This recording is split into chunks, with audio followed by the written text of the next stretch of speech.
Hei ja tervetuloa takaisin suomen kielen oppitunnille. Tänään meillä on aihe, joka pitää Suomen pyörimässä, kahvi. Suomalaiset juovat enemmän kahvia henkeä kohden kuin mikään muu kansa maailmassa.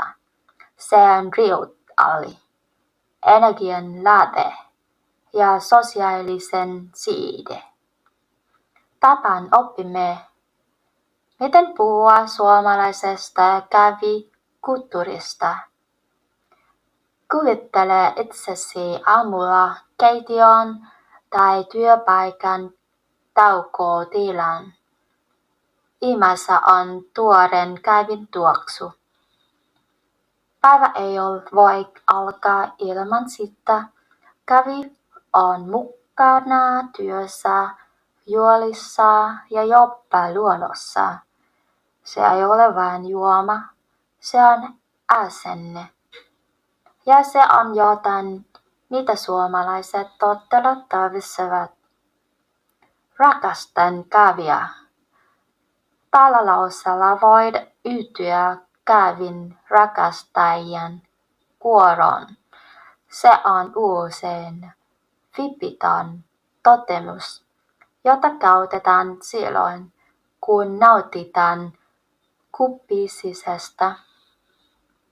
Se on yksi tapa osoittaa, että olet osa tätä kansallista harrastusta. Kokeilepa sitä hitaasti. Rakastan kahvia. Jos aamu- tai iltapäivä on haastavaa, voit ilmaista tarpeeksi suoremmin. Tarvitsen kahvia. Tämä lause on täydellinen, kun tuonet väsymyksen ja kaipaat nopeaa piristystä. Se on erittäin yleinen lause, koska kahvi on monille suomalaisille polttoainetta. Kokeillaanpa sitä hitaasti. Tarvitsen kahvia. Tiesitkö, että suomalaiset juovat keskimäärin 4-5 kuppillista kahvia joka päivä? Myös työpaikalla kahvitauot ovat pyhiä hetkiä, joita ei saa häiritä. Toistetaan tarkemmat lauseet. Rakastan kahvia ja tarvitsen kahvia. Näillä lauseilla olet valmis ymmärtämään ja nauttimaan suomalaisesta kahvikulttuurista. Kahvi. Tumma, kofeiinipitoinen juoma.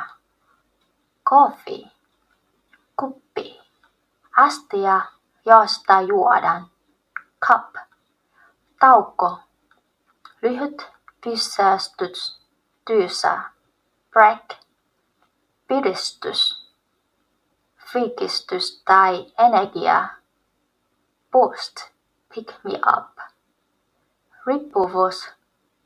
Voimakas tarve. Addiction. Mahtavaa! Olen nyt valmis ymmärtämään, miksi kahvi on suomalaisille niin tärkeää. Muista, että kahvi on aina hyvä syy keskustelulle.